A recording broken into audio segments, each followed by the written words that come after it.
పవన్ కళ్యాణ్ గారు ఎక్కడ ఆడపిల్లకి అన్యాయం జరిగినా గంటలో నేను ఉంటా అన్నారు. నిజంగానే అలా ఉంటున్నారండి? ఏదండి ఇప్పుడు మంగళగిరిలో ఒక బాలిక మీద జరిగింది. 13 ఏళ్ల పిల్ల.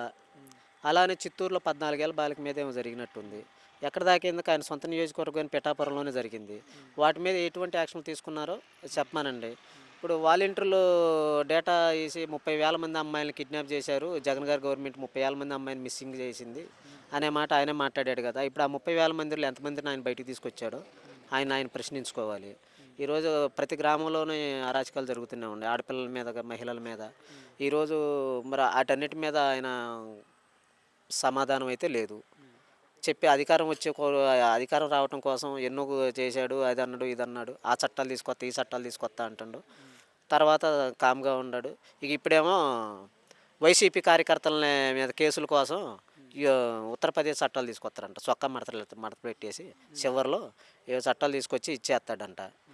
అయితే ఒకటి గమనించుకోవాలి, వైఎస్ఆర్ కాంగ్రెస్ పార్టీ అనేది మాత్రం పోరాటం అనే పునాదుల మీద పుట్టిన పార్టీ అది.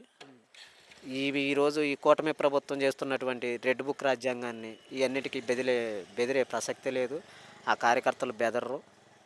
నాకు ఈరోజు చూడండి ఎంతమంది నాయకులు కానీ కార్యకర్తలు కానీ ఎక్కడ దాకా ఎందుకు నేను ఒక సోషల్ మీడియా కార్యకర్తనే. నా పార్టీకి నేను చేసుకున్నాను. వాళ్ళు ఐటీడీపీ వాళ్ళు ఉండరు. వాళ్ళ పార్టీ కోసం వాళ్ళు ఎలా చేస్తారు, నేను కూడా అలానే చేస్తాను. చేసినప్పుడు నన్ను అన్యాయమైన అక్రమ కేసు పెట్టి నన్ను 28 రోజులు జైల్లో ఉంచారు నన్ను. దానికి ప్రత్యక్ష సాక్షి నేనే. మా ఊర్లోనే ఇలాంటి ఈ ప్రభుత్వం వచ్చిన కొన్ని దగ్గర దగ్గర 30 కేసుల దాకా మా ఊర్లో జరిగినాయి. కానీ మరి మీరు అరాచకం చేశారు, గొడవ చేస్తున్నారు కాబట్టి మీ పార్టీ వాళ్ళని కానీ మిమ్మల్ని కానీ కేసులు పెడుతున్నాము, జైలు వేస్తున్నాం అంటున్నారు కదా. అరాచకం అండి, అది చేసిన అరాచకం ఏంటి వాళ్ళు చెప్పాలిగా, వాళ్ళు పొందుపరచాలిగా. అరాచకం చేస్తే పొందుపరచాలిగా. ఎంతమంది నరికారు? ఇప్పుడు వినుకొండలో దారుణంగా నరికారు రషీద్ని.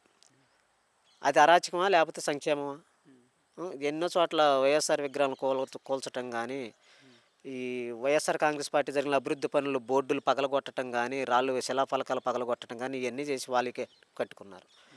ఇదేంటి ఎవరో పుట్టిన పిల్లగాడికి నా కొడుకు అన్న టైప్లో జరిగిందేమో అభివృద్ధి జగన్ గారి పాలనలో. ఆ శిలాఫలకాలు పడేసి వీళ్ళు శిలాఫలకాలు కట్టుకొని ఇదే మా సంక్షేమం అని చెప్పుకుంటుంటారు వాళ్ళు. అది ఈ నేటి కూటమి పాలన.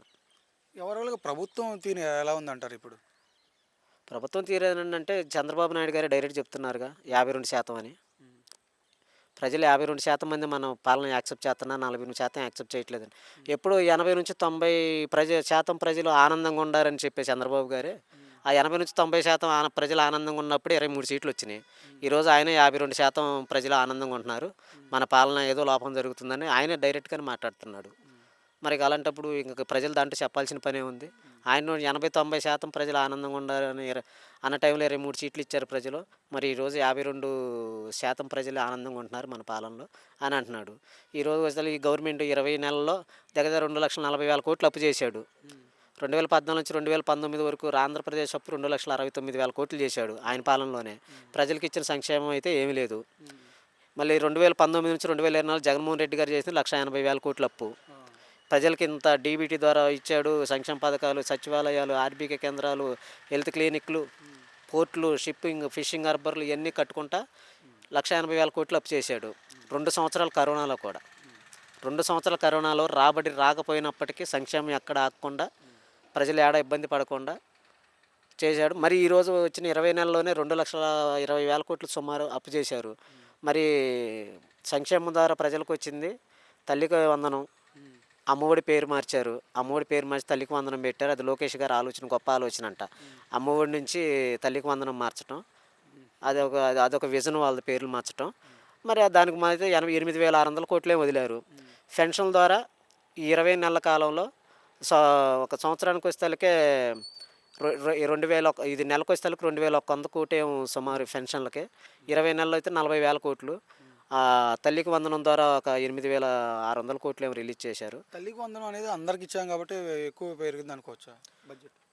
ఏదండి తల్లికి ఆ రోజు వచ్చేసరికి 63 లక్షల మంది, 68-70 లక్షల మంది మహిళల అకౌంట్లో డబ్బులు పడ్డాయి.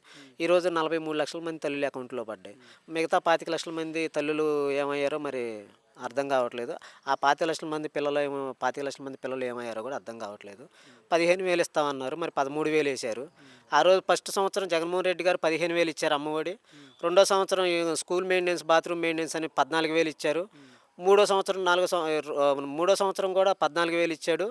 నాలుగో సంవత్సరంకి వచ్చేసరికి 13,000 ఇచ్చాడు. ఆ 13,000 ఇచ్చినప్పుడు 2,000 జగన్